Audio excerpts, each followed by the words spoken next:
الله የሚበጀንን ነው ያደረገልን የሰጠኝ ሀብት የሰጠኝ እድሜ የሰጠኝ ባህሪ የሰጠኝ መልክ የሰጠኝ ቁመና አላህ Subhanahu Wa Ta'ala ለኔ የሚበጀውን የሰጠኝ በቃ አልহামዱሊላህ አላህ ይሄንን ሰጥቶኛል ለሌላው የሰጠውን ደግሞ መመቀኘት የለብኝም ለምን ወአጅደሩ አላ ተዝደሪ አላህ Subhanahu Wa Ta'ala ለሌላው የሰጠውን ወደ ራስ መመለስ ፈጽሞ አትችልም ሌሎችን ማተናነስ መናቅ ከቁራት ነው የሚመጣው ለምሳሌ ሰላት እየሰገድክ በመሰግድበት ቦታ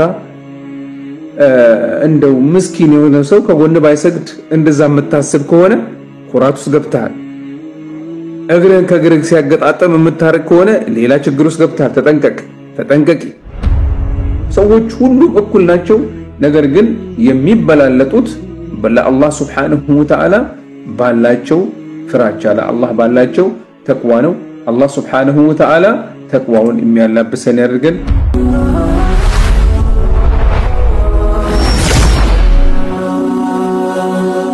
ሰብስክራይብ በማድረግ ቤተሰብ ይሁኑ به ومواله ومن استنى بسنته واتبع هداه ما بعد السلام عليكم ورحمة الله وبركاته حياكم الله بيالله أهلا وسهلا ومرحبا بيالله ودنا يتكبراتشو ወንድሞችና እህቶች አላህ Subhanahu Wa Ta'ala በያላችሁበት خير ውስጥ ያቆያችሁ አላህ ዱንያችሁንም አኺራችሁንም ያሳምርላችሁ አላህ Subhanahu Wa Ta'ala በያላችሁበት خير ውስጥ ያቆያችሁ ያ ረብል ዓለሚን እንደሚታወቀው ሁሉ አላህ Subhanahu Wa Ta'ala የፈጠረን እሱን አንድ አድርገን ያላጋሪ እንድናመልከው እናም አላህ Subhanahu Wa Ta'ala ስናመልከው ለሱ ሁለንተናችንን ሰተን ያለምንም ማንገራገር ያለምንም ምቀኝነት ያለምንም ኩራት ያለምንም ይውልኝ ሲስሙልኝ አላህ Subhanahu Wa Ta'ala አንድ አድርገን ለናመልከው ልንገዛው ይገባናል نعم እንደምታውቁት ሁሉ ኢብሊስን ከጀነት ያወጣው ምንድን ኢብሊስን ከጀነት ያወጣው ዋናው ነገር ምንድነው እስቲ ይሄንን ተመልሱልኛላችሁ እስከዛ ድረስ መስመር ላይ አንድ ሰው ገብቷል እሱ ጥያቄውን እንቀበልና ወደ እኔ ጥያቄ እንመለሳለን ናም እንድሪስ ሰላም አለይኩም ወአለይኩም ሰላም ወራህመቱላሂ ወበረካቱ ኡስታዝ تفضل مرحبا نعم ሁለት ጥያቄ አለኝ ዳናኖት ደህና ነኝ አልহামዱሊላህ አንድ ጥያቄ ለአንድ ሰው አጠር ያለ ከቤተሰብ ከትዳር ነክ ውጪ የሆነ ጥያቄ ቶሎ በል ኦኬ ቤተሰብ አዲስ ትዳርተኛ ነኝ የትዳር ጥያቄ ሆነ አልችልም አሁን ዛከላ ኸይር የሰላት ተዳገድ تفضل طيب ኦኬ ያለፈ ሰላት ከፊት ለፊት ያለፈውን ሰላት እንዴት አድርጊቶ ነው አሁን ደረሰ ምሳሌ ሱቢ ያልሰገደውን አሁን ዙር ከደረሰ እንዴት ሆኖ ለማስገድ ይቻላል ምንድነው ያሳለፈበት ሰላቱን ያሳለፈበት ምክንያት ምንድነው አሁን ምክንያቱም ሳያገኝ ያልፋል ሰዓቱ እንደደረሰ ሳያገኝ ቢያልፍ አሁን ረፍዶብኛል ብሎ ቢተው ማለት ነው መስገድ ይቻላልታል ያሳለፈው ተኝቶ ነው ወይስ ረስቶ ነው ወይ በምን ሰበብ ነው በመተኛቱ ተነሳ طيب እንግዲህ ያውላህ ነብይ ሰለላሁ ዐለይሂ ወአሊሂ ወሰለም ምንድነው ያሉን አንድ ሰው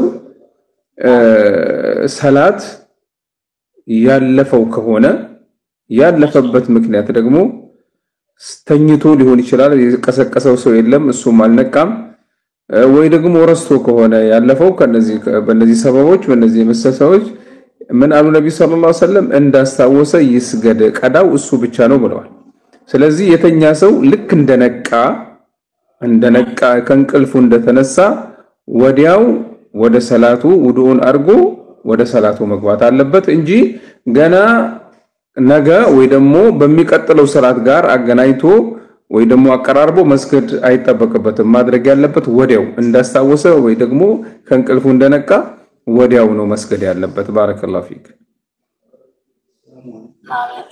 በዚህ አይነት ሁኔታ ነው ሰላቱን ቀዳ ማውጣት ያለበት ዛከላሁ ኸይር ተግባብተናል نعم ስለዚህ ጀዛከላሁ ኸይረን ያለፈ ሰላት ወዲያው ነው ቀዳው የሚመለሰው ማለት ነው ጀዛከላሁ ኸይር የደረሰውን ሰውን ያለፈውን ቀደም ብሎ አስተውሶ መስገድ በሰዓቱ ማለት ነው አሁን አንተ ተኛ የተነሳው እንበል መቀሰቀሰ ሰው የለም አንተ ስትነቃ ፀሐይ ወጣለች ለምሳሌ 2 ሰዓት 1 ሰዓት 3 ሰዓት እንበል ልክ እንደተነሳ በቀጥታ ውዱን አድርገህ ሰላትን የነን የሱቢን ሰላት ትሰግዳለህ ከዛ የቀረው ደግሞ ሰላቱ ሲሰግድ ጊዜው ትሰግዳለህ ማለት ነው ኦኬ አግባባም ባረከላሁ ፊክ ባረከላሁ ፊኩም الله يحييك السلام عليكم ورحمه الله وبركاته وعليكم السلام ورحمه الله وبركاته እሺ ወንድሞቼ አንድ ጥያቄ ጠይቄ ነበር ኢብሊስን ከጀነት እንዲወጣ የሆነበት ሰበቡ ምንድነው ኢብሊስ ከጀነት የወጣው በምን ሰበብ ሁለት ወሳኝና ዋና ሰበቦች አሉ ከነዚህ አንዱን ብትገልጹ ይበቃኛል ኢንሻአላህ ተመልሳለን እንድሪስ ወይስ ትወጣለህ ላውርድ እኔ ሞክራለሁ እሺ ሞክራለሁ ሞክር ኦኬ ቢስሚላህ ባረከላሁ ፊኩም ማሻአላህ አደምን አለይሂ ሰላም ወሰላም በአደም ጋላሲ መላእክቶች በሙሉ ዋናው ማለት ነው መላእክቶች በሙሉ በአደም ጋላሲ ሰግድ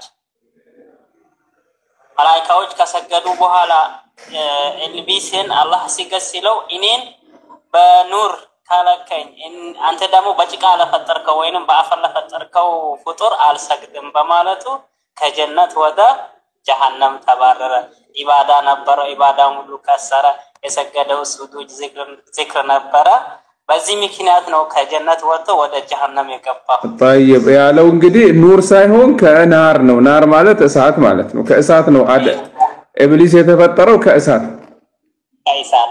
አዎ ባረከላሁ እና ኩራት ነው ከጀነት እንዲወጣ ሰበብ የሆነበት ምክንያት ማለት ኩራት ነው نعم جزاك الله خيرا بارك الله شكرا طيب እንግዲህ ብዙዎቻችሁ ሞክራችኋል አብዛኞቻችሁ ሞክራችሁት መልሳችሁ ትክክል ነው በኩራት ምክንያት ነው ኮራ አላህ Subhanahu Wa Ta'ala ለአደም ስገድለት ልክ መላእክቶች በሰገዱት መስገድ ባሉ ጊዜ እንዴት ሰግዳለው ይሄንን ከጭቃ ለፈጠርከው እኔን ከእሳት ፈጥረኝ ስታበቃ ይሄን ከጭቃ ለፈጠርክ አልሰግድም ብለው በመኩራራቱና በመመቀኘቱ ምቀኝነት ነው ልብ በለው አንዱ ሌላው ሰበብ ምቀኝነት ነው ለምን አላህ ያዘዘውን ተግባራዊ ማድረግ ነው ያለበት እንጂ አላህ Subhanahu Wa Ta'ala የፈለገውን እንደፈለገው በፈለገው መልኩ ይፈጥራል የፈለገውን በፈለገው ነገር ያዛል የአላህን Subhanahu Wa Ta'ala ትእዛዝ መፈጸም ነው ያለብን እንጂ የአላህን Subhanahu Wa Ta'ala ትእዛዝ መቃወም ትክክል እንዳልሆነ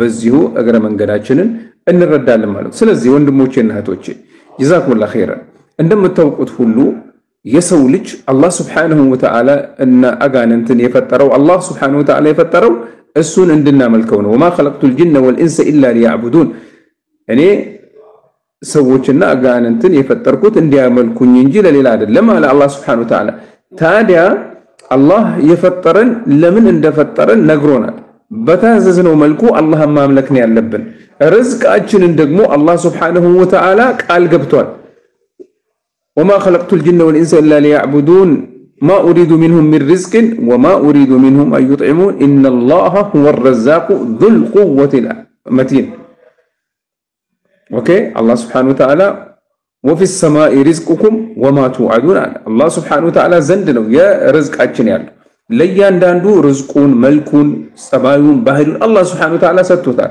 ስለዚህ የሌሎችን መውሰድ አንችልም መንጠቅ አንችልም አቅሙም ችሎታውም የለን አላህ ያከፋፈልልን አልহামዱሊላህ አላህ ይሄንን ሰጥቶኛል በለ አልহামዱሊላህ በማለት አላህን Subhanahu Wa Ta'ala ልናመልክ አላህን Subhanahu Wa Ta'ala ልንሸክር ይገባናል እንጂ ልንቃወም አይገባም ምክንያቱም አላህ የሚበጀንን ነው ያደረገልን የሰጠኝ ሀብት የሰጠኝ እድሜ የሰጠኝ ባህሪ የሰጠኝ መልክ የሰጠኝ ቁመና አላህ Subhanahu Wa Ta'ala ለኔ የሚበጀውን የሰጠኝ በቃ አልহামዱሊላህ አላህ ይሄንን ሰጥቶኛል ለሌላው የሰጠውን ደግሞ መመቀኘት የለብኝም ለምን ወአጅሩ አላ ተዝደሪ አላህ Subhanahu Wa Ta'ala ለሌላው የሰጠውን ወደ ራስ መመለስ ፈጽሞ አትችልም ለምን ለሌሎች የሰጠውን አላህ Subhanahu Wa Ta'ala በችሎታው በእውቀቱ ነው የሰጠው ታዲያ ለምን ለገሪ እኮ ሰጠ ስትመቀኝ የሚመቀኝ ሰው አላህ ለምን ለእገሌ ሰጠው እኮ የማለት ያክል ነው። እኔን ከልክሎ ለምን ሰጠው? አላህ እንደፈለገው ያደርጋል፣ የፈለገውን ለፈለገው ይሰጣል። ስለዚህ መመቀኘት የኢብሊስ ባህሪ ነው ማለት ነው። ስለዚህ ይሄ ባህሪ በውስጣችን እንዳይኖር፣ ኩራት በውስጣችን እንዳይኖር። ኩራት ሲባል አንዳንዱ ሰው የሚታየው ምንድነው መሰላችሁ ወንድሞቼ እህቶቼ? የሚታየው ኩራት ሲባል በቃ ጥሩ ልብስ፣ ጥሩ ጫማ፣ ጥሩ ምናምን ለብሶ በመንገድ እየተኮራራ መሄድ። ላ ይሄ ብቻ አይደለም። ከዚህ የባሰ አደገኛ ነገር አለ። ነብይ ሰለላሁ ዐለይሂ ወሰለም ክብር غمط الناس ልብ በሉ ሱብሃንአላህ ልብ በሉ። ይሄ ክብር ማለት ክብር ምንድነው ብለን ብንጠይቅ መልሱ ግልጽ በሆነ ሐቅን መጋፋት ክብር ነው። ማለትም ክብር ስል ኩራት ነው። ኩራት ነው። ሐቅን መግፋት፣ ሐቅን መመለስ ከኩራት ነው የሚመጣው። ሌሎችን ማተናነስ፣ መናቅ ከኩራት ነው የሚመጣው። ለምሳሌ ሰላት እየሰገድክ በመሰግድበት ቦታ እንደው ምስኪን የሆነ ሰው ከጎን ባይሰግድ እንደዛ የምታስብ ከሆነ ኩራት ውስጥ ገብተሃል። እግርን ከእግር ሲያገጣጠም የምታረግ ከሆነ ሌላ ችግር ውስጥ ገብተሃል። ተጠንቀቂ። በተለይ ደግሞ ይሄ ችግር መቀኝነትን ያመጣል። መቀኝነት ካለ ከዚያ የባሰ በሽታ ነው። ለምን? አላህ የፈለገውን ለፈለገው ይሰጣል። ስለዚህ አላህ ለሰው የሰጠውን ለሰዎች ያከፋፈለውን አንተ ለምን ተከፋፈለላቸው፣ ለምን ተሰጣቸው ብለህ ማለትህ ይሄ ምቀኝነት ነው። የአላህን ሱብሓነሁ ወተዓላ ውሳኔ መቃወም ነው። ስለዚህ አላህን ሱብሓነሁ ወተዓላ ውሳኔ መቃወም አትችልም፣ አይፈቀድልህም። የፈጠረን አላህ ሱብሓነሁ ወተዓላ የሰጠንን እሱ ለምን እንደሰጠን ለምን እንደማከፋፈለን እሱ ነው የሚያውቀው። አላህ ኒዕማ የሰጠው ሰው ካይ አልሐምዱሊላህ እንኳን አላህ ሰጠው፣ አላህ ይባርክለት፣ አላህ ያስፋለት፣ የሚደሰትበት ያርገው ብለህ ማሰብ አለብህ። ነገር ግን አይ ይሄ እኮ አይገባውም የምትል ከሆነ የአላህን ትዕዛዝ እየተጋፋ መሆኑን እንዳትረሳ። ሌላው አደገኛው ሶስተኛው ነገር ምንድነው? አርያ እዩልኝ ነው። አርያ ወሱምዓ ይውልኝ ይስሙልኝ ማለት ምን ማለት ነው? ለምሳሌ በወትሮ ሰላትን መስገደው በኖርማል ሁኔታ ነገር ግን እገሌ ወይ ደግሞ ሰዎች ያዩኛል እንዴ ሰላትን እኮ በስርዓቱ አይሰግድም ብለው ያስባሉ ብለህ ሰላትህን ማሳመር ለማን ብለህ? ሰዎች ስለሚያዩሽ ብለሽ እንደዛ የምታደርግ ከሆነ ይውልኝ ይስሙልኝ ውስጥ ገብታል። ስራህ ውድቅ ሊሆን ነስአሉላህ ሰላመተ ወልዓፊያ። እነዚህ አደገኞች ነገሮች ናቸው። እነዚህ አደጋ የሆኑ ነገሮች ደግሞ ኡስታዝ ይሁን ሼክ ይሁን ዓሊም ይሁን ተራው ሰው ይሁን ወንድ ይሁን ሴት ይሁን ትልቅ ይሁን ትንሽ ይሁን እጅግ ሊጠነቀቁት የሚገባ ነገር ነው። ልንጠነቀቀው የሚገባ ነገር ነው።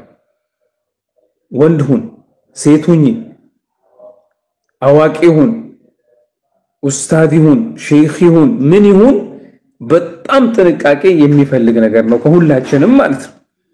ኩራት፣ ምቀኝነት እና ይውልኝ ይስሙልኝ፣ እነዚህ ሶስት ነገሮች ይስሙላና ይውልኝ አንድ ላይ ያዙት። ኩራትን ለብቻ ያዙት ሁለት፣ ምቀኝነት ሶስተኛው አንድ ላይ። እነዚህ ሶስት ነገሮች በጣም አውዳሚ ነገሮች ናቸው፣ አጥፊ ነገሮች ናቸው። መጀመሪያ ላይ እንዳልነው ኩራትና መቀኝነት ነው ኢብሊስን ከጀነት ውስጥ እንዲወጣ ያደረገው።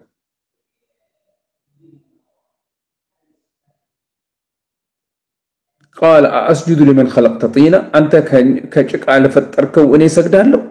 خلقتني من نار وخلقته من طين እኔን ከእሳት ፈጥረኸኝ እሱን ከጭቃ ፈጥረው ስታበቃ ልክ እሳት ከጭቃ የሚበልጥ መስሎት እንደዛ አለ። ሰለላሁ ዐለይሂ اخرج فانك رجيم አለ። የተረገምክ ነው ውጣ አለው አላህ Subhanahu Wa Ta'ala ከጀነት ውስጥ። ስለዚህ ተጠንቀቁ። ይሄ ከጀነት የሚያስባርር ከጀነት እንድትባረር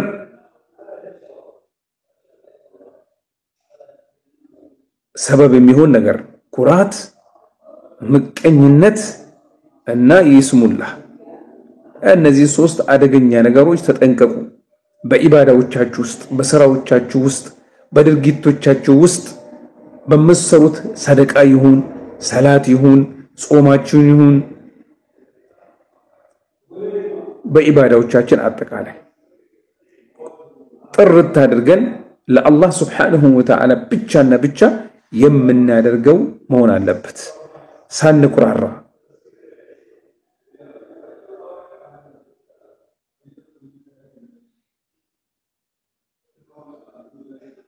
ስለዚህ ነብዩ ሰለላሁ ዐለይሂ ወሰለም እንዳሉት ኩራት ምንድነው ሲሉ በጠሩል ሐቅ ወገምጡን ናስ፣ በጠሩል ሐቅ ወገምጡን ናስ፣ ሐቅን መግፋት እምቢ ማለት ሰዎችን ደግሞ መናቅ፣ ይሄ ኩራት አደጋ ነው፣ ምቀኝነት ነው።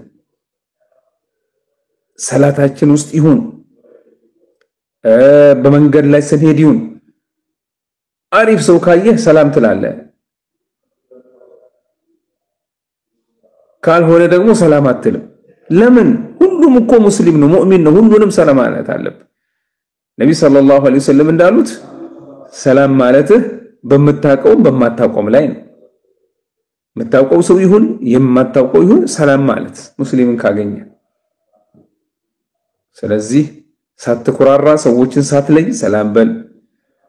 ምቀኝነት አላህ በሰጣቸው ላይ እንዳይኖርብህ። በመታደርገው ለራስህ በመታደርገው ስራ ተጠንቀቅ።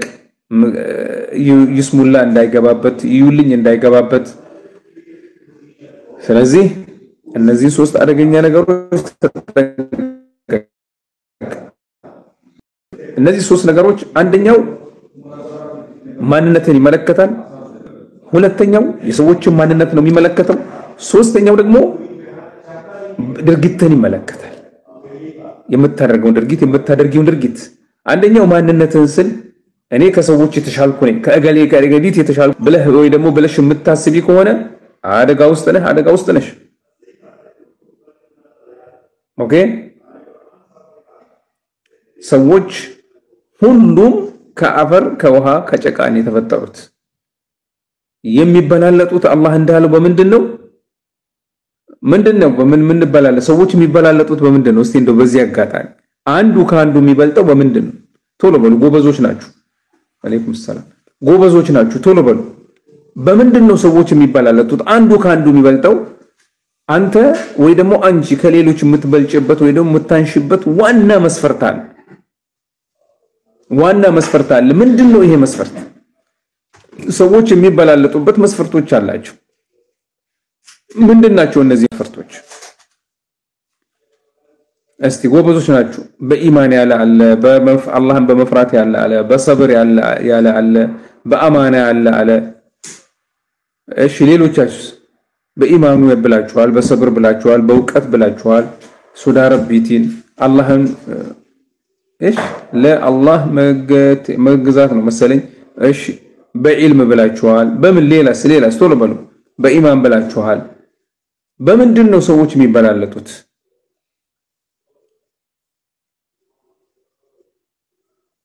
በተቅዋ ብላችኋል። ሱብሃንአላህ በኢማኑ በተቅዋው ብላችኋል። ስለዚህ ይሄ መስፈርት ነው። ሰዎች አንዱ ከሌላው የሚበላለጡበት አላህ ዘንድ ማለት ነው። ሰዎች ዘንድ አይደለም፣ አላህ ዘንድ ሰዎች የሚበላለጡበት አለ። በእውቀት ብላችኋል፣ በእኽላስ ብላችኋል፣ በሀብት ብላችኋል፣ በስራው ብላችኋል። ይሄ ሁሉ በሀብት አይደለም፣ አላህ ዘንድ ነው። ልብ በሉ። አላህ ዘንድ ሱብሓነሁ ወተዓላ የምንበላለጠው በምንድነው? በስነ ምግባር ብላችኋል፣ በስራው ብላችኋል። ይሄ ሁሉ መልካም ሙከራ ነው። ነገር ግን ትክክለኛው ምንድነው? በተቅዋው ነው። ለአላህ ባለን ፍራቻ ነው። ነቢያችን ሰለላሁ ዐለይሂ ወሰለም እንደዛ ብለው የረገሩ ኢላ ቢተቅዋ፣ በተቅዋ ብቻ ነው። ሰዎች ሁሉም እኩል ናቸው። ነገር ግን የሚበላለጡት ለአላህ ሱብሓነሁ ወተዓላ ባላቸው ፍራቻ፣ ለአላህ ባላቸው ተቅዋ ነው። አላህ ሱብሓነሁ ወተዓላ ተቅዋውን የሚያላብሰን ያድርገን። ያ ረበል ዓለሚን ያ ሐዩ ያ ቀዩም ያ ዙል ጀላሊ ወል ኢክራም። ስለዚህ በርቱ በርቱ አላህ Subhanahu Wa Ta'ala ያግራልን አላህ Subhanahu Wa Ta'ala እሱ በሚወደው እሱ በሚያዘው እሱ በሚፈልገውና ለፈጠረን የምንገዛ ያደርጋል ያ አዩሃ الذين آمنوا ادخلوا في السلم كافة ወደ እስልምና ወደ አላህ Subhanahu Wa Ta'ala ዛዛት በአጠቃላይ ለአላህ Subhanahu Wa Ta'ala እጃችንን ሰጥተን የምንገዛ መሆን አለበት ይሄ ነው ሰዎች የሚያበላልጠው ለአላህ ያላቸው ፍራቻ ነው አንዱ ካንዱ የሚበልጠው በሀብቱ አይደለም በእውቀቱ አይደለም በቁመናው አይደለም በመልኩ አይደለም ሰዎች አላህ Subhanahu Wa Ta'ala ዘንድ የሚበላለጡት በምንድነው በአላህ ባላቸው ፍራቻ በአላህ ባላቸው ፍራቻ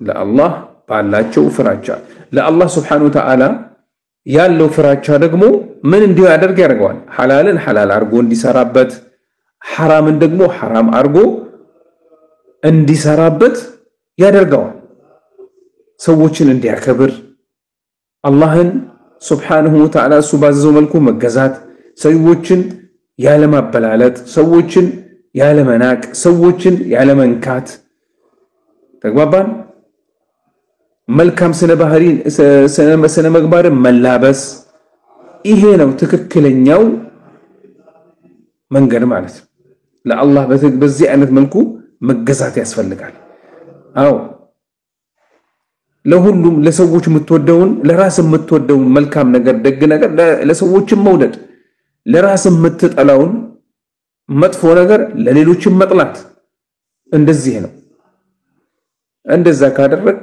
ኢንሻአላህ ኸይር ላይ ነሽ አላህ ኸይሩን ይጨምርልህ አላህ ኸይሩን ይጨምርልሽ በርቱ በርቱ በርቱ እላችኋለሁ አላህ Subhanahu Wa Ta'ala ያበራታን አላህ Subhanahu Wa Ta'ala ለሱ ሁሌም እሱ አላህ Subhanahu Wa Ta'ala በሚወደው እሱ ባዘዘው አላህ Subhanahu Wa Ta'ala በፈለገው መንገድ ላይ የምንኖር ያድርገን ያ ረብል ዓለሚን ያ ሐይ ያ ቀዩም ያ ذل ጀላሊ ወልኢክራም ስለዚህ አላህ Subhanahu Wa Ta'ala ይጠብቀንና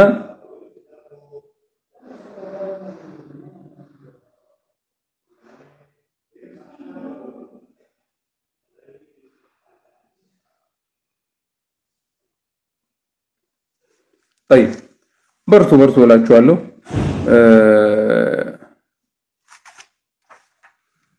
አላህ Subhanahu Wa Ta'ala ኸይሩን ይቅጠማችሁ አላህ Subhanahu Wa Ta'ala ኸይሩን መንገድ ያሳያችሁ አላህ Subhanahu Wa Ta'ala ሁሌም መልካም ስነ ምግባርን የምታራምዱ ያርጋችሁ ያ ሐይ ያ ቀዩም ያ ذل ጀላሊ ወልኢክራም اللهم آت نفوسنا تقواها وزكها أنت خير من زكاها أنت وليها ومولاها برحمتك يا أرحم الراحمين ربنا تقبل منا إنك أنت السميع العليم وتب علينا إنك أنت التواب الرحيم وجد علينا إنك أنت الجواد الكريم يا أرحم الراحمين صلى اللهم وسلم على نبينا محمد وعلى آله وصحبه أجمعين وجزاكم الله خيرا وبارك فيكم والسلام عليكم ورحمة الله وبركاته أقول ينانتن تياكوش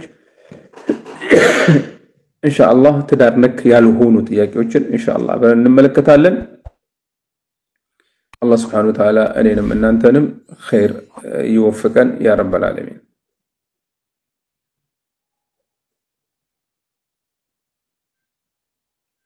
نعم نعم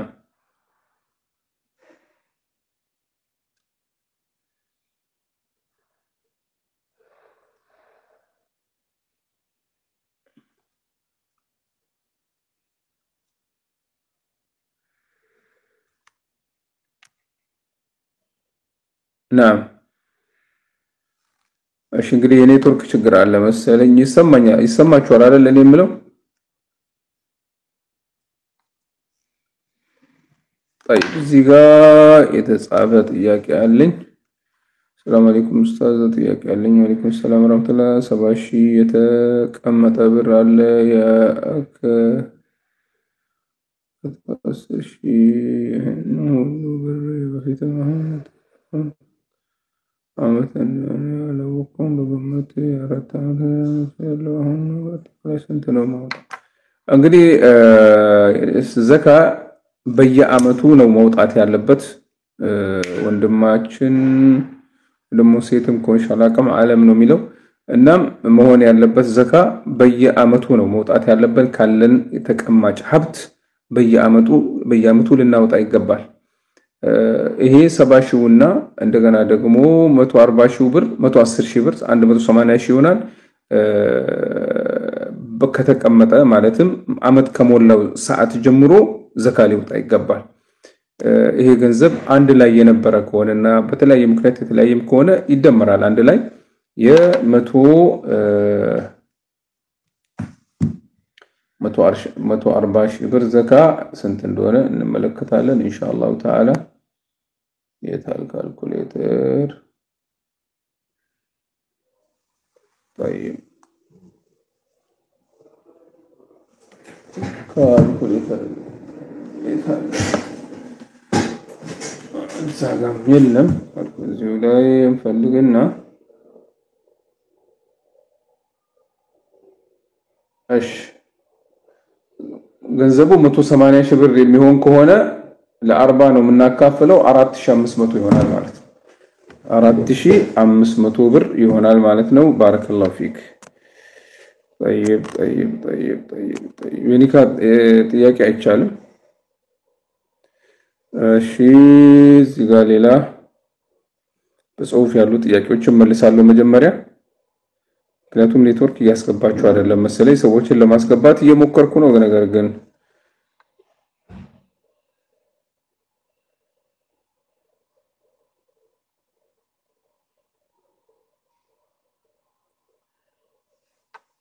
እሺ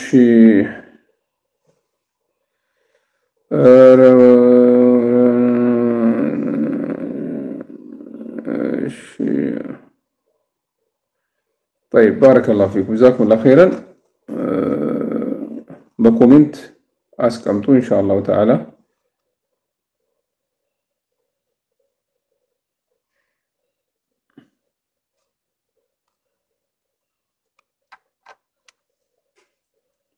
نعم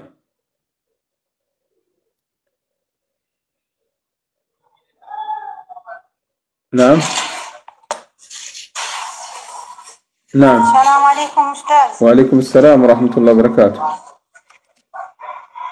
أستاذ ጥያቄ ነበረኝ نعم እኔ ስደት ዓለም ላይ ነው ያለው ትንሽ ብር 120 ሺህ ብር ነው ማምን በአካውንት ያለው ግን እኔ ሳላቅ ያወጣሁት በእንትን ነው ይሄ ምንድነው የሚባለው ምንድነው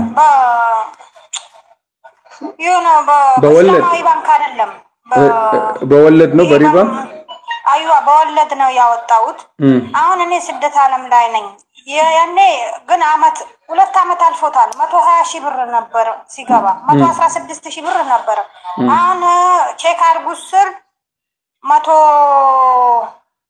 130 ሺህ ብር ነው አሉ አሁን ይሄ ነገር እንዴት ማድረግ ይችላልው እንትን እዛ መሄድ አልችልም እኔም በኔስም ነው ያገባው አንቺ የምታደርጊው 116 ሺህ ብር አይዋ ዘካት አውጭለት እዛ ስትገቢ ወደ ሀገር ቤት ስትመለሺ አካውንቱን ትዘጊያለሽ ይተርፉ ማለትም ወለዱ ምን ያህል ነው ብለሽ ትጠይቂያቸዋለሽ ወለዱ ይሄን ያህል ነው ይሉሻል ወለዱን ትተይና ተወስታውጭና ለምስኪኖች ትሰጫለሽ ትገላገያለሽ ማለት ነው የራስሽን ገንዘብ ማውጣት ይችላልው እዛው መጣል ነው የምችለው እዛ ተይ ወስ አውጪውና ለምስኪኖች ስጪ ኦኬ ለምስኪኖች ስጪ አንቺን ገንዘብ ደግሞ ወደ እስላማዊ ቀይሪ በመቶ ምናምን ሺህ ብር መጨመር ይችላል በአካውንቱ ችግር የለም መጨመር ትችያለሽ ግን እየወለደ ነው የሚሄደው እየወለደ ቢሄድም ችግር የለም በዛ በሰዓቱ ሂጄ ብቻ አውጥቼ ለምስኪን መስጠት ነው ማለት ነው እሺ ወለዱ ስንት ነው? እንትኑ ወለዱ ስል ዘካው ስንት ነው? በ116,000 ብር በአመት 100 ስንት ነው ያልሽው? 116,000 ብር ግን 2 አመት ነው የተቀመጠው። በአመት 2900 በአመት 2900 2009 እሺ ኢንሻአላህ እሺ ጀዛላህ ኸይር ባረከላሁ ፊክ السلام عليكم أستاذ. وعليكم السلام ورحمة الله. أستاذ يعني ጥያቄ ስለ ኦዱ ነበር። ኦዱ አንዳንዴ ማድረግ አሁን ከሻወር ወጥቶ ንጹህነኝ በማለት በማሰብ አንዳንዴ ማድረግ እንዴት ይቻላል? ምን አልሽኝ?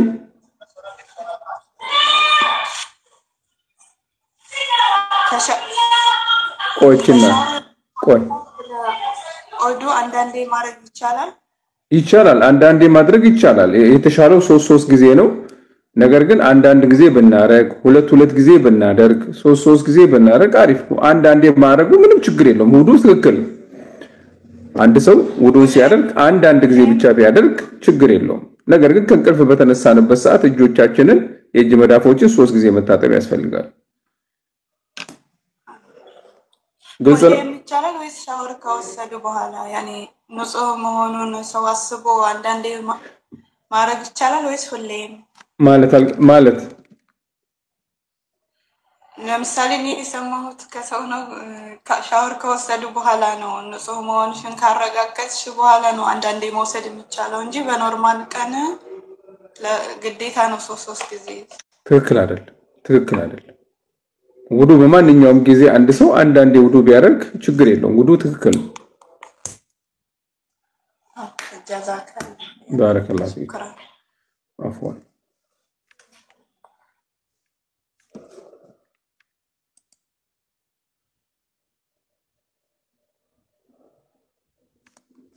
نعم السلام عليكم ورحمة الله وبركاته. وعليكم السلام ورحمة الله وبركاته. እሺ ኡስታዝ ጥያቄ ስለ ሰላት ነውና ኡስታዝ ሰላት ውስጥ የመጀመሪያውን ተሸሁድ በምንቀመጥበት ሰዓት ሰላዋት አለ ነብይን አውርደን ከዛ ሳናስበው እስከ መጨረሻው ይሄ መጨረሻ ላይ የተቀመጥነው ተሸሁድ ላይ መንቀራውን ዱዓ ሁሉንም ብንጨርሰው ሰላታችን ውስጥ ስህተት ይሆንብናል? ችግር የለውም። እሺ ሰላት ውስጥ አይንን መጨፈን አይንን ያጠፋል ይባላልና አንዳንዴ አይኔን አሞኝ ብጨፍነው ትክክል አይንን እንደዛ የሚባል ነገር የለም። ነገር ግን ሰላታችንን አልহামዱሊላህ حياكላህ መሆን ያለበት አንድ ሰው ሰላቱ ውስጥ ስርዓቱን ይዞ መስገድ አለበት። ልክ በሸሪዓው መሰረት ማለት ነው። ነብዩ ሰለላሁ ዐለይሂ ወሰለም ሰሉ ከማ ረአይቱሙኒ ኡሰሊ እኔ ሰግድ ባያችሁ መልክ ስገዱ ነው ያሉት።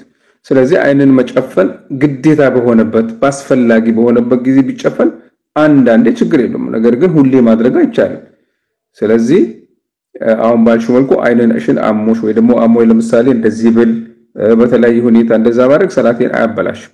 አይንንም ያጠፋል የሚባል ነገር የለም። እሺ ወደ ላይ ማየት በስህተት ወደ ጣራ ወደ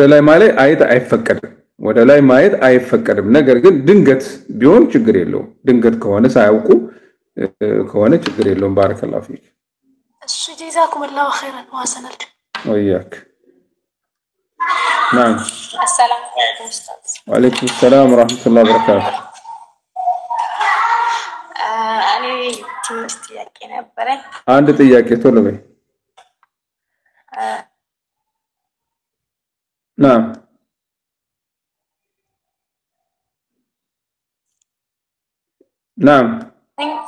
አቋርጥ ነበረ። ድምጽሽ ተቋርጦ ነው የመጣው እናት። ጾም እየጾምኩኝ አቋርጥ ነበረ። የረመዳን ጾም ነው እና የረመዳን ጾም አቋርጥ ነበር። ለምንድን ነው የምታቋርጪው? አንዳንድ ጊዜ ያው ልቤን ያመኛልና ብዙ ጊዜ ረጅም ሰዓት ከ11 ሰዓት ምናምን ነገር ላይ ልቤን ያመኝና አቋርጣለሁ። በህመሙ ምክንያት ማለት ነው መጾም ስለማትችይ?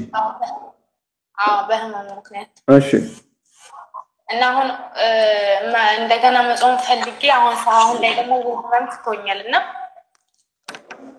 ያለፈውን ረመዳን አልহামዱሊላህ ሙሉን የጾምኩት እና እንዴት ነው አሁን እንትን ብዬ ወደ ኋላ ማስታወስ አልችልም ስንት እንዳልጾምኩ ይሄ እንግዲህ የሚያሳየው ትንሽ ቸለተኝነት እንዳለብሽ ያሳያል አንድ ሰው ለዲኑ ጥንቃቄ ማድረግ አለበት አላህ Subhanahu Wa Ta'ala ያዘዘንን ግዴታ መወጣት አለብን ብለናል ቅድም ሆኖም ግን በተከሰተ ችግር ምክንያት ለምሳሌ አሁን አንቺ ባልሽው ምክንያት በህመሙ ምክንያት መጾም መቀጠል ማትቺ ከሆነ ወይ ደግሞ ይሄ መጾሙ ለህይወትሽ አደጋ ከሆነ ታቋርጫለሽ ችግር የለውም ከረመዳን በኋላ ሲሻልሽ መጾሙ ደግሞ ግዴታ ነው ይሄንን ማወቅና መተግበር ያስፈልጋል ቸለተኝነት አያስፈልግም ዲን ነው ሞተን ወደ አላህ Subhanahu Wa Ta'ala ስንመለስ አላህ ይጠይቀናል ላጎደል ነው ላጠፋ ነው ለዚህ ደግሞ መልስ ይለን ይሄ ደግሞ አደጋ ነው ስለዚህ ሁለተኛ ይሄ እንዳይደገም ገምጪ ኦኬ ወደፊት ኢንሻአላህ ተዓላ ሰዓት ነገር መጠንቀቅ አለብሽ ነገር ግን ገምጪ ያለፈው ምን ያህል እንደሆነ በግምት ለምሳሌ የአንዳንዱ አመት 2-3 አመት ከሆነ ለምሳሌ 3 ቀን 4 ቀን ከሆነ በአጠቃላይ 10 ቀን ይሆናል ብለሽ ከገመትሽ 1-2 ቀን ጨምሪና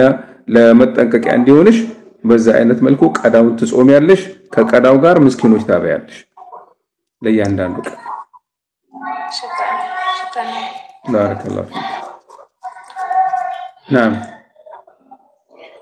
ሌላ አንድ ነገር መጨመር ይችላል አንድ ጥያቄ ለአንድ ሰው ከይቅርታ ጥያቄ ሳይሆን እንዲሁ እንደማማከር ያለ ምንድነው አንድ ወንድማችን ወደ እስልምና መግባት ይፈልጋልና አጠገቡኝ ደግሞ እዛ አይደለም አጠገቡ ማስተማር አልችልም ማወቅ ያለበትን ነገር እንዳለ እና እንዴት ነው አይናቸውን መክፈት ይችላል ለኛ የታየውን ነገር እንዴት ነው ምን ብዬ ነው ማሳምናቸው ነው ምንድነው ላንቺ ማለት እኔ ሙስሊም መሆን እንደሚፈልግና ድፍረት እንዳጣዩ ጓደኛችን ነው ነገረኝ ላንቺ ምንሽ ነው ቅርበቱ ላንቺ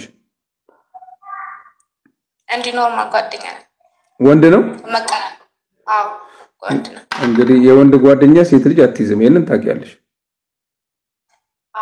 ያው እንደዚህ ቤተሰብ ምናምን ነገር ይታወቃል ዘመድ ሰፈር ውስጥ ነው እኮ ይሁን ስለዚህ አንቺ ከወንድ ጋር ያለ ሸሪዓዊ ምክንያት እንደዚህ አይነት ንክኪ ማድረግ አይፈቀድልሽም ይሄንን ተጠንቀቂ ወደ ሌላ ነገር ይወስዳል ኦኬ ብዙ ጊዜ እንደዚህ አይነት ሰዎች የሚፈልጉት ሌላ ነገር ነው አስመስላሉ ሆኖም ግን እኛ በሱንሱ ንያ ውስጥ አሁን አንገባም መታደርጊው ለምሳሌ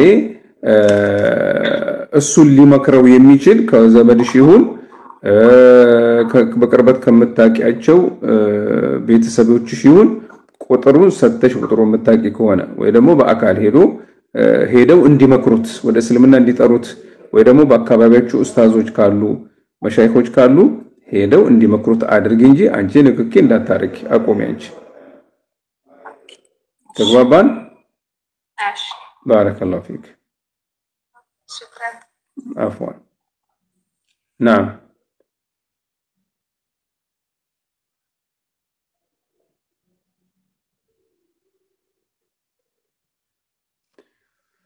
طيب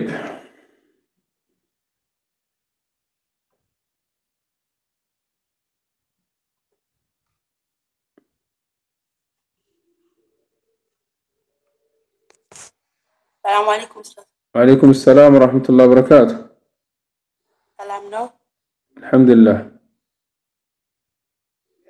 ጥያቄኒ በውስጥ ነበር መጠየቅ የምፈልገው ፎሎ መልሱልኝ ፎሎ መመለስ አልችልም በኋላም ሆነታል በስልክ መጠየቅ ትችያለሽ በኋላ ላይ እሺ ስልክ የነማገኝ አለ እዚህ ባዮ ላይ አለ እሺ ተዛከለ እሺ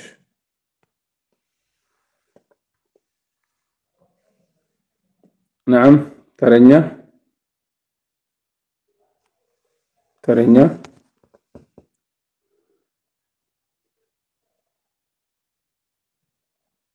እዚህ ጋር ዓለም ትላል ለወንድም እህቴ ዘካ ብር ብስጣቸው ማሳወቅ አለብኝ።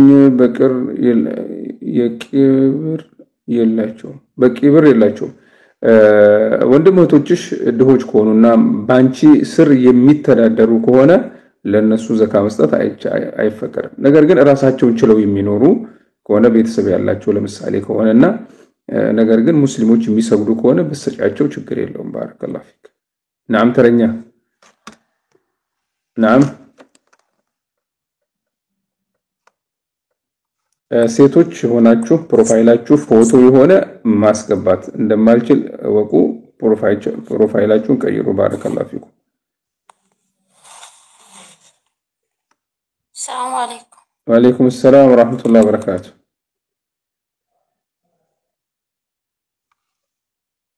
نعم نعم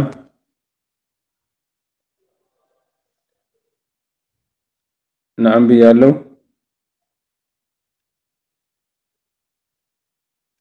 بنت إمام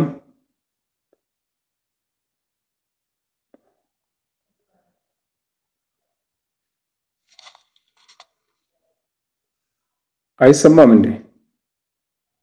ሰላም አለይኩም። ወአለይኩም ሰላም ወራህመቱላሂ ወበረካቱ። እንዴት ናችሁ?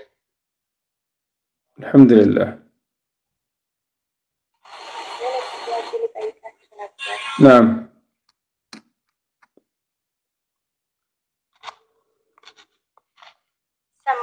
ይሰማል ቀጥይ።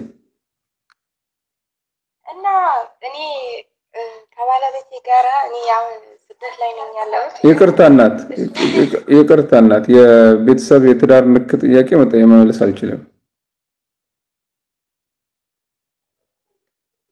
ማለት ያው እሱ ፍች ምናምን ሲጠይቀኝ እኔ እንዴት ገባኝ እናቴ መመለስ አልችልም። አሁን የትዳር ጥያቄ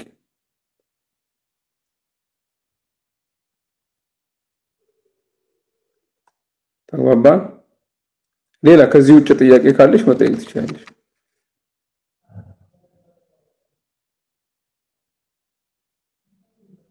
እሺ ከዲጃ السلام عليكم أستاذ. وعليكم السلام ورحمة الله وبركاته. جزاهم الله خيرا. ጥያቄ አለኝ። نعم የዛሬ 8 ዓመት አገር ቤት ነበርኩ ማለት ነው። ከ7 ዓመት ሰርቼ አገር ቤት ገባሁ። የዛሬ 4 ወር ማለት ነው። የዛሬ 4 ወር አገር ቤት ሲገባ የዛሬ 8 ዓመት የሆነ ኢድ ቀን የባሌ እናት ማለት ነው የባሌ እናት አማቴ ማለት ነው። ከዛ የሆነ ቅቤ ቅቤ ቀባችኝ ማለት ነው። ስትቀባኝ ጆሮ ላይ እንደ ሀያ ጮህብኝ ማለት ነው። ሲጮህብኝ ደግሞ 15 ሙሉ ታመምኩ። ሕክምና ምንም አልሄድኩም፣ ምርመራ አላረኩም። 15 ታምሜ የሆነ ታወኝ ማለት ነው። ከዛ ክርምት ነው። ከዛ በጋ ደግሞ ስደተኛ ሀገር ሆንኩ። አረብ ሀገር መጣው ማለት ነው። ከዛ ሲመጣ ደግሞ 7 ዓመት ሲሆነኝ የዛሬ 4 ወር አገር ቤት ገባው። ሰፈሬ ሲደርስ ጆሬ ይጮሃል፣ አይሰማም፣ ይደፍነኛል ማለት ነው። ከዛ ምንም ማድረግ አልችልም። ያው ያኔም ሕክምና ምርመራ አላረኩትም። የሆነ አገር ሰፈሬን ለቅቄ ወደ ከተማ ሲመጣ ይተወኛል። ወደ ገጠር ሆኜ ቤቴ ወደ ግቤ ሲገባ ቤቴም ሳልደርስ ማለት ነው ጆሮዬን ይዘጋኛል። ሁለቱም ጆሮ ዘግቶ እግሬ እንቅስቃሴ ሲያደርግ የሆነ ጉግት ነገር ይሰማኛል ውስጡ ላይ ማለት ነው። ቅቤውን ጭንቅላቴ እንዳዘችኝ ጆሮዬ ሁለተኛ እንደተዋብኝ የድምጽ ጆሮዬ ውስጥ ተሰማ። አረ እኔ ታመምኩ ምን ሆንኩ ብዬ በቃ ሲያልቅስ ስበር ቤቴ መጥቼ 15ኛው እና ምን ማድረግ ይቻላል? እኔ እያመመኝ ነው የዛሬ 4 ወር። አሁን ደግሞ ተመልሼ ስደት ሀገር ነው የመጣው ማለት ነው። ጆሮዬ አይሰማም ቤቴን ሲደርስ እና طيب ሩቂያ አድርገሽ ሞክርሻል? ምንም አልሞከርኩም። እኔ ያው ይሄን ነገር እንዲጠናብኛል አላልኩም። አሁን ከስደት የዛሬ 4 ወር ስገባ ገና አካባቢው ሲደርስ ጆሮዬን ይዘጋኛል። ወደ ሌላ ሲሆን ይለቀኛል።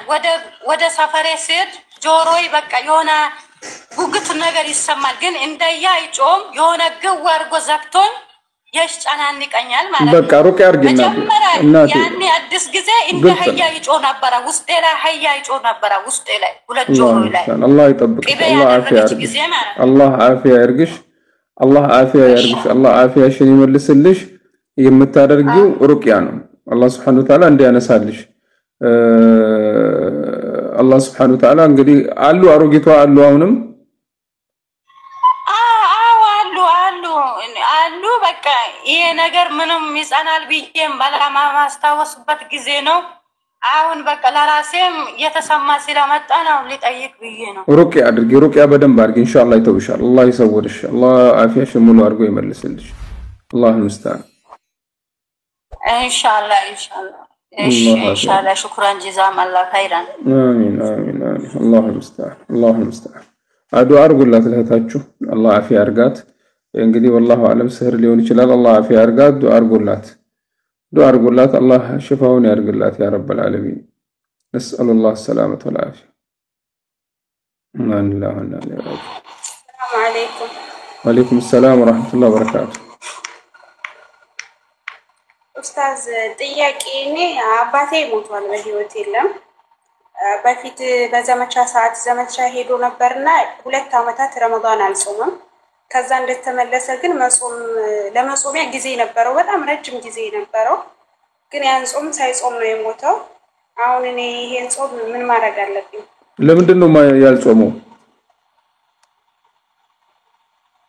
በቃ ያው በቸልተኝነት لا حول ولا قوه الا بالله እነዛን ቀዳዎቹን ያልጾመው እንጂ ሌላውን ይጾማል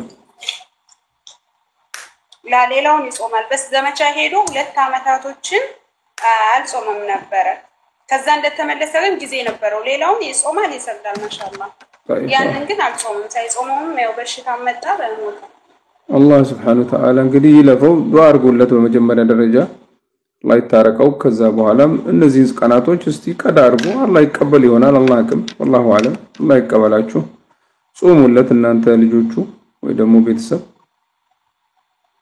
ተቆራረጠ ከተቆራረጠም ችግር የለውም በተለያየ ቀን የለውም ስንጾም ጾም ብቻ ነው የምንጾመው አብራችሁ ክፍያ አድርጉ እንትኑን ማለት ነው ከጾሙ ጋር አላህ ይመስታል ለእያንዳንዱ ቀን ምስኪን ማለት ነው ክፍያው ያኔ ስንት ምስኪን ለእያንዳንዱ ቀን ለአንዱ ቀን አንድ ምስኪን ማብላት ወይ ደግሞ ጥሬ እህል ከሆነ 1 ኪሎ ተኩል አንድ ቀን ማለትም ለአንድ ወር 90 ኪሎ ይሆናል ለሁለት ወር 180 ኪሎ ይሆናል ማለት ነው የሁለት አመት እሺ ባረከ ወያ نعم السلام عليكم استاذ وعليكم السلام ورحمه الله وبركاته እኔ ጥያቄ ኡስታዝ ያለው ዱባይ ነው ከዛም ደግሞ ከጓደኞቼ ጋራ አብረን ሆነን ያው ክርስቲያን ጓደኞች አሉኝ ችግር የለም ሁለት ሆነን ማለት ነው نعم نعم ይሰማል نعم ጓደኞች አሉኝ ክርስቲያንም እስላም አንድ ላይ አብረን ሆነን አንድ ቤት እንሰራለን እየሰራን ያለ ደግሞ ምግብ እናዛለን ምግቡ ደግሞ ስጋ ነክ ነገር ነው ስለዚህ ያመጣው እስቲ እንደገና እናት እስቲ እንደገና ያለው ዱባይ ነው እሺ ክርስቲያን ጓደኞችም አሉኝ እስላም ጓደኞችም አሉኝ አብረን እኔ ሙስሊም ነኝ ከዛን ምግብ አዘዘን ያዘዝነው ምግብ ደግሞ ስጋ ነክ ነገር ነው ስጋ ነው የሙስሊም ይሁን የካፊር ይሁን አታውቁም አላውቅም ያመጣው ግን ሹፌሩ ክርስቲያን ነው አልጠየቃችሁትም አልጠየቅነው ወላሂ ሀገሩ የሙስሊም ሀገር ነው ዱባይ ነው ዱባይ ያው ዱባይ እንግዲህ ሁሉም አለ ዱባይ እኮ ሁሉም ያለበት ሀገር ነው ግን ያ እንዴ ታያለው ያመጣው ክርስቲያን ነው የተሰራው ደግሞ ክርስቲያን ቤት ይሁን እስላም ቤት ማናቀም በቃ ያለፈው አልፏል ወደፊቱ ተጠንቀቁ ኢንሻአላህ ኢንሻአላህ ጀዛኩሙላህ አላህ Subhanahu Wa Ta'ala ከሁሉ ይጠብቃችሁ አሜን ኢንሻአላህ አንድ ጥያቄ ልጨምር ይቅርታ ለአንድ ሰው አንድ ጥያቄ ስለሆነ እሺ ማርሐባ ጀዛኩሙላህ بارك الله فيك.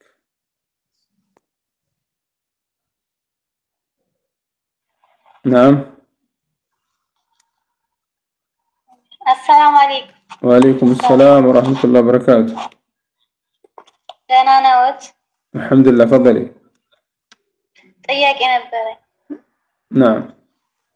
እኔ ባለፈው ረመዳን ማለት ነው ያሁኑ ሳይሆን የባለፈው አሁን ረመዳን ወልጄ ነበርና 15 ቀን ጾሜያለሁ እርጉዝ ነኝ ማለት ነው። ከዛ ወለድኩ 15 ቀን ሳልጾም ረመዳን መጣብኝ ሁለተኛው። ከዛ ኡስታዝ ጠይቅ እንደዚህ ስጪ ዘካ ስጪ አሉ። እኔ ዘካ ይስጥ አላቅም ባለ ግን እሰጣለሁ ብሎ ነበር ይስጥ አላቅም። አሁን ስመጣ ስደት ዓለም ደግሞ መጾም ይቻላል። የባለፈውን አሁን ረመዳን ሳይገባ ማለት ሁለተኛው ረመዳን ሳይገባ ጾም ይያል ነው እንዴት ይሻላል? እስቲ እንደገና ጥያቄሽ። የባለፈው እርጉዝ ነበርኩኝ አርግዤ 15 ቀን ጾም 15 ቀን አልጾምኩም ወለድኩኝ። ከዛ ስወልድ ሁለተኛው ረመዳን ገባብኝ። ሲገባብኝ እያጠባው ነበርና አልሻልኩም። ከዛ በኋላ ዘካ ስጪ ዘካ ይቻላል አሉ። ስለምታጠቢ ዋጅብ አይሆንብሽም አሉ። ከዛ ረመዳን ጾም ያለው አሁን ደግሞ ሊገባ ነው ረመዳን ልጾመው ወይስ ዘካውን እኔ ባሪስ ጣይስ አላቅም።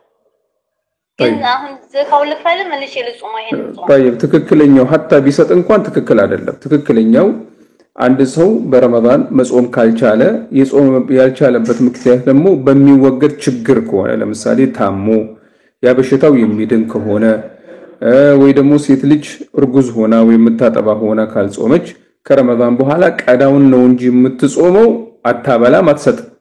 ስለዚህ ምን ታደርጊያለሽ? አሁን እነዛን ያልጾምሻቸውን ቀናቶች የሚመጣው ረመዳን ከመግባቱ በፊት ጾመሽ አሁን ልጾማቸው ረመዳን ሳይገባ አሁን ቶሎ ብለሽ ጾመሽ ቀዳውን ጾሚና ከፈይ ባረከላሁ ፊክ። እሺ 15 ቀን ሌላ ያጾምማ ማለት ተጨማሪ ይጾም ያለብሽ 15 ቀናቶች ብቻ ናቸው አይደል? 15 ቀን ብቻ ነው የምትጾም። አከታትለሽ ይሁን አፈራርቀሽም ትችያለሽ። እሺ ጀዛከላሁ ኸይር። ወያክ እሺ نعم ترنيا. السلام عليكم. عليكم السلام. أستاذ የእናት ወንድም ማለት አባቴ ወንድሞቼ ምናምን እያለው የእናት ወንድም ኒካ ማሰር ይችላል? የእናት ወንድም አያስር ኒካ። የአባትሽ ቤተሰብ ማንም ሰው የለም? ይቅርታ እንግዲህ አሉ ሁሉም ግን ኒካውን ያሰረው ግን እነሱ ነው ማለት ወረቀቱ ላይ እየሰፈረ አልኩት ነው። ኒካው ትክክል አይደለም። ይቅርታ የኒካ ጥያቄ አልመለስም። ይቅርታ በጣም ይቅርታ። ለሌሎችን ሐቅ መጋፋት ነው። نعم فضل ተረኛ። ወአለይኩም ሰላም ወራህመቱላህ። በጣም ይቅርታ ጥያቄ ነበር። نعم እንትን የዘካ ብር ነው እና ደግሞ እኔ 5 አመት ነው እዚህ ዱባይ ነው ያለሁት። እሺ نعم ብሩ ከሰፋሁን አመት ሲሆነው ግን እኔ 200 ሺህ ብር ሆነው አላህ አለም ስንት እንዳለ ራሱ አላቅም ረስቼዋለሁ ማለት ነውና ሰይድ ምንድነው ማደርገው?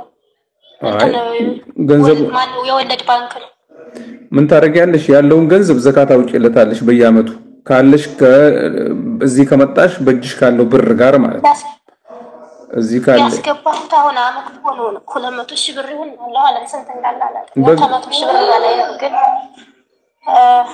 ያው አንድ አመቱ ነው ግን እንደዛ መሆኑን የማውቀው ማለት ነው። خلاص አንቺ 200 ሺህ ብር ነው ብለሽ የምትገምጪ ከሆነ የ200 ሺህ ብር ዘካ ውጪ። የስንት አመት ላውጣ? የአምስቱን አመት ነው? የእያንዳንዱን አመት። ኦኬ ባረከ 200 ሺህ የአምስት አመት ነው የተቀመጠው?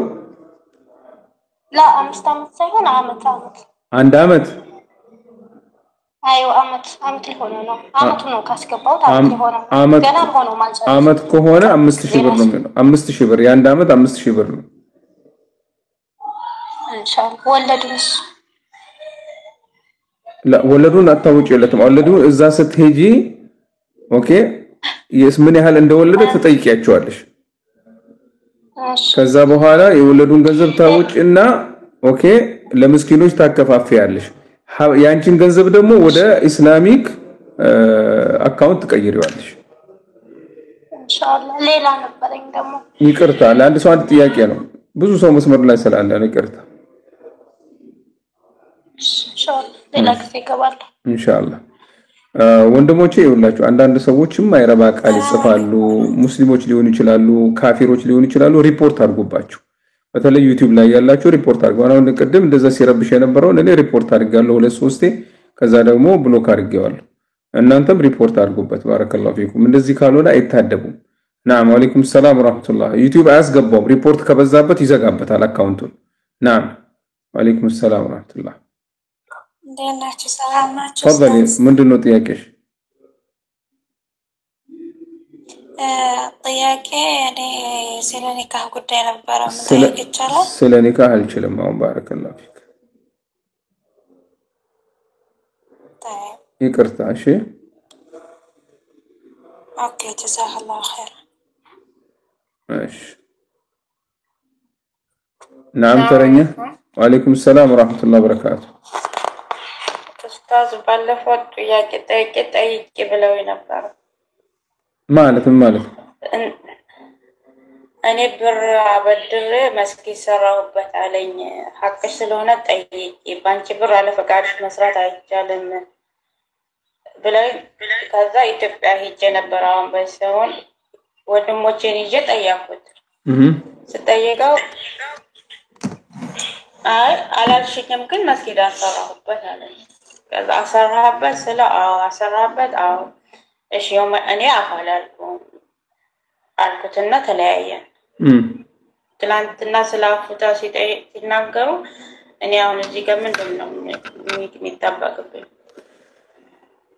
እንግዲህ ይኸውልሽ እንደ በመልእክቱ ለማስተላለፍ እንደሞከርኩት ሁሌም አላህ ዘንድ ያለው ነው ይበልጣል አላህ Subhanahu Wa Ta'ala ዘንድ ያለው ይበልጣል ሁሌም فمن عفا واصلح فاجره على الله الله Subhanahu Wa Ta'ala ዘንድ ያለው እሱ ቁጥር ስፍር የሌለው አጅር ነው የሚያስገኘው ኦኬ እናም አላህ ዘንድ ይቀመጥልኝ እኔ ለአላህ ብዬ አፉ ብዬዋለሁ ማለት ካልሽ ከቻልሽ በጣም ይሄ በላጩ ይሄ ነው ነገር ግን የዚህ አይነቱ ሰው አይነገረውም አንቺ በራስሽና በአላህ መካከል አድርጊው ለምን እንዳይቀጥል በዚህ አይነት ነገሮች ሌሎች ሰዎችን እያጭበረበረ መስጊድ ሰራውላችሁ እንዳይላችሁ ከሰራበት ነው ካልሰራበትም አንቺ አላህ ዘንድ ያለው ይበልጥልሻል ባረከላሁ ፊክ ብሩኮ ትንሽ አይደለ ወደ ግማሽ ሚሊዮን ብር ነው እና አሁን አለራጁ አንቺ በሌላ መንገድ ማግኘት ትችያለሽ ከሰሽ ማግኘት ትችያለሽ ገንዘቡን እኔ ረሲቶቹ ሁሉ ነገር አለኝ ግን መካሰስና ወንድሞችን ማስገባት አልፈለኩም እኔ በቃ አላህ ይጠይቅ እኔ አፋለል መብትሽ ነው አፉ ያለ ማለትም መብታለሽ አፉ ያለ ማለት መብታለሽ አላህ ዘንድ Subhanahu Wa Ta'ala يوم القيامة አገኛለሁ ብለሽ ከተውሽው መብትሽ ነው አይ እኔ በከስሽም ሐቄን ፈልጋለሁ ካልሽ መብትሽ ነው አይ እኔ አፉ ማርጌ አላህ ዘንድ ያለው ይበልጥልኛል ካልሽ መብትሽ ነው ከሶስቱ መምረጥ ትችያለሽ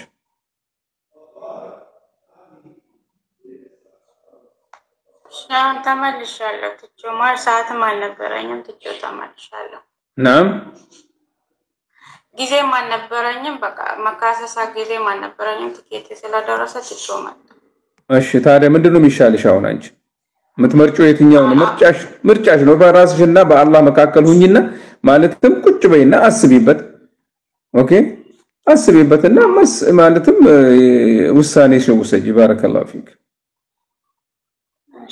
አላህ ዘንድ ይሻለኛል ይበልጥልኛል የሚለው ማለት ነው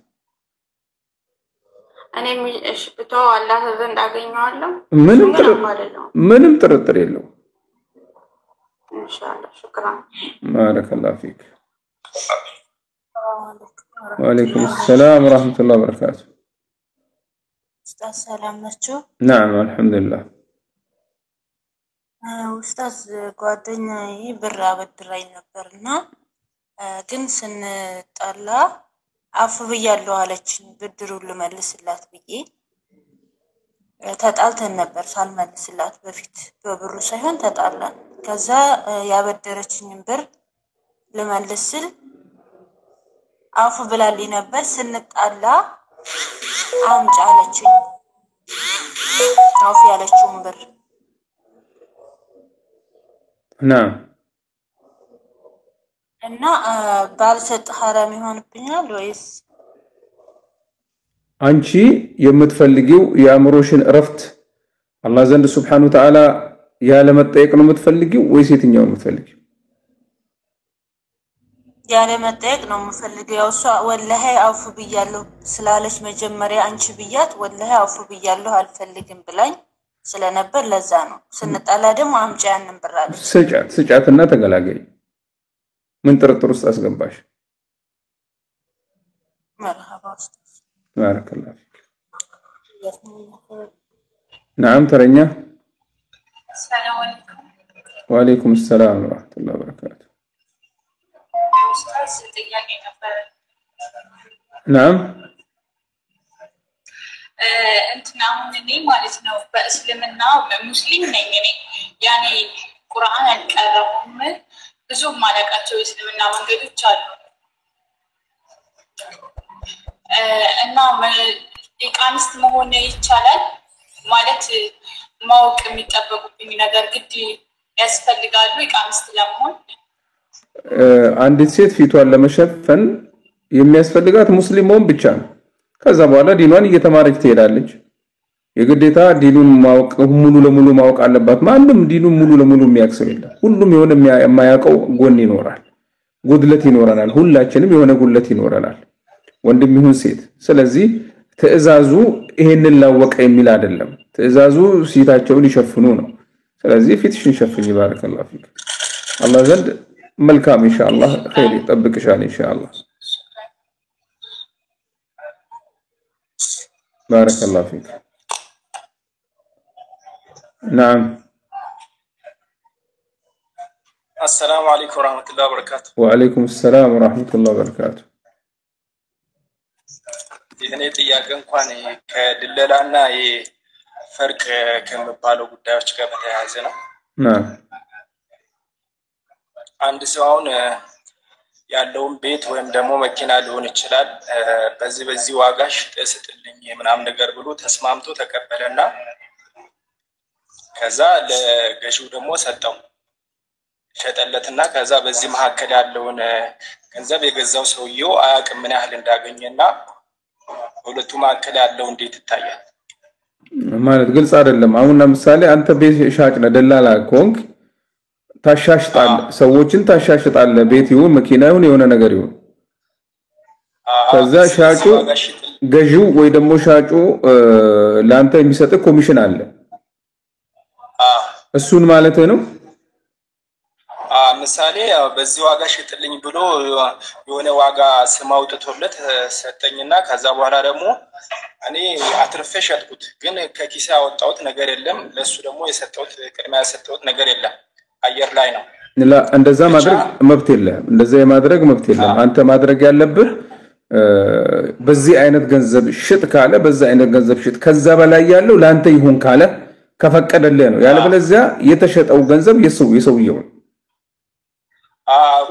ከሱ ጋር በእንደዚህ ተስማምተን ግን የገዛው ሰው ግን አትርፌ ሸጥኩትን የዚና ነው የሚለውን ምን ያህል እንዳልኩኝ አያውቅም ገብቶኛል አንተ ገንዘቡ ማለት የሚሸጠውን ነገር ቤቱን ለምሳሌ ነበር መኪናውን ስትሸጥ ሰውየው ሽጥ ያለ በ2 ሚሊዮን ነው 2 ሚሊዮን ሸጥክና ለሰውየው ሰጣው ይሄ ተገቢ ነው ነገር ግን የሸጥከው 2 ሚሊዮን ተኩል ነው እንበል ይሄ ሀብት አሁንም የሰውየው ነው የባለ ሀብቱ ማለት ነው እስካል ፈቀደልህ ድረስ አይ ከዚህ በላይ ያለው ያንተ ነው ብሎ ከፈቀደልህ አልহামዱሊላህ ካልፈቀደልህ አይሆን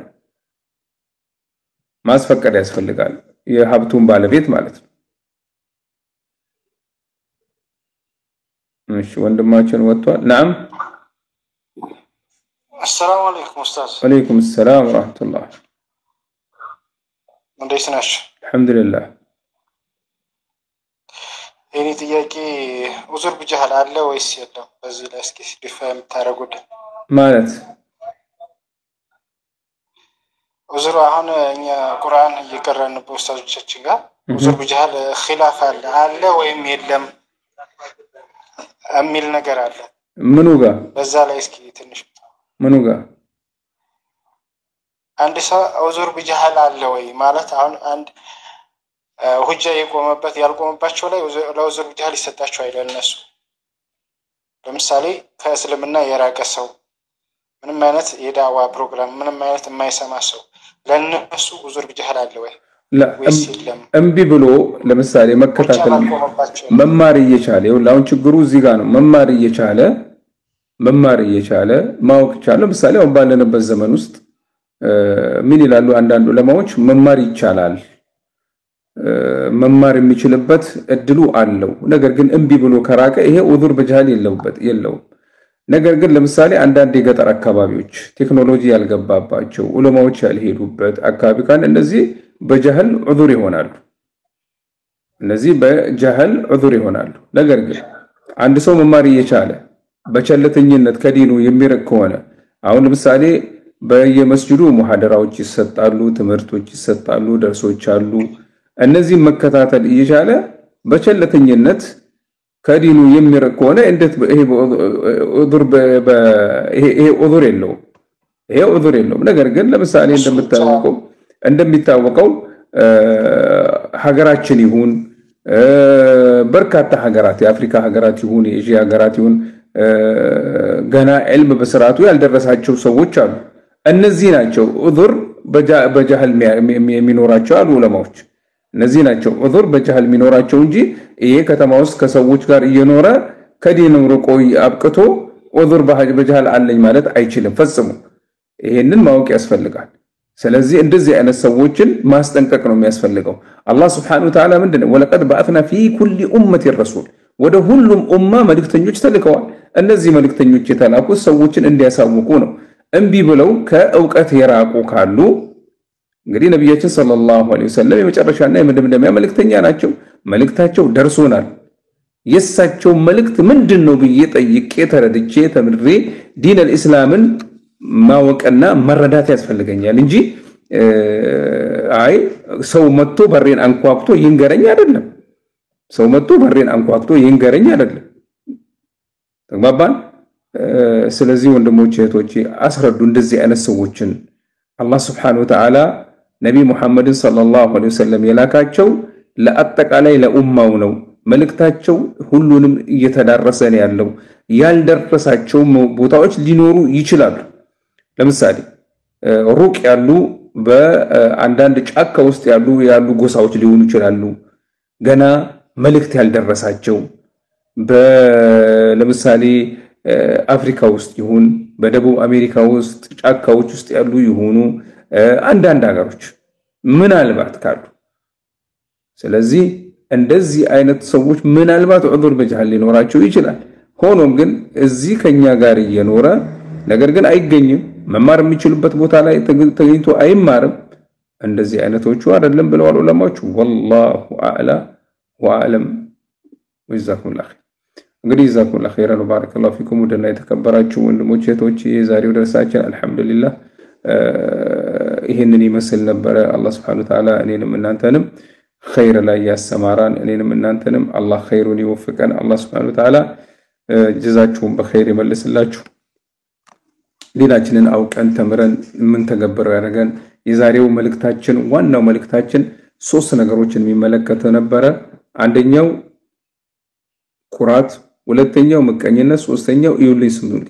እነዚህ ሶስት ነገሮች ሁሉንም ሰው የሚነካኩ ነገሮች ናቸው ዓሊሙን ይሁን ሼኹን ይሁን ኡስታዱን ይሁን ተራውን ሰው ይሁን የሚነኩ ስለሆነ መጠንቀቅ ያስፈልጋል ሙሉን ደርስ ከፈለጋችሁ ይሄን ቪዲዮ ስንዘጋ መልሳችሁ መልከት ትችላላችሁ ወይ ደግሞ በቲክቶክ በፌስቡክ እና በዚሁ በዩቲዩብ ላይ በአጭሩ ለ2 ደቂቃ ከምናምን የሆነች አጭር መልእክት አስቀምጫለሁ እሷን ስሟት ተጠቀሙ ለሌሎችም እንድታዳርሱ አደራላችኋለሁ ጀዛኩሙላህ ኸይራን ወባረከላሁ ፊኩም አላህ Subhanahu Wa Ta'ala እኔንም እናንተንም ኸይር ከመራቸው ኸይር ከወፈቃቸው ዱንያ አኺራቸውን ካሳመረላቸው የሱ ድንቅና ምርጥ ባሮቹ መካከል ያድርገን ወጀዛኩሙላህ ኸይራን ወባረከላሁ ፊኩም ወሰላሙ አለይኩም ወራህመቱላሂ ወበረካቱ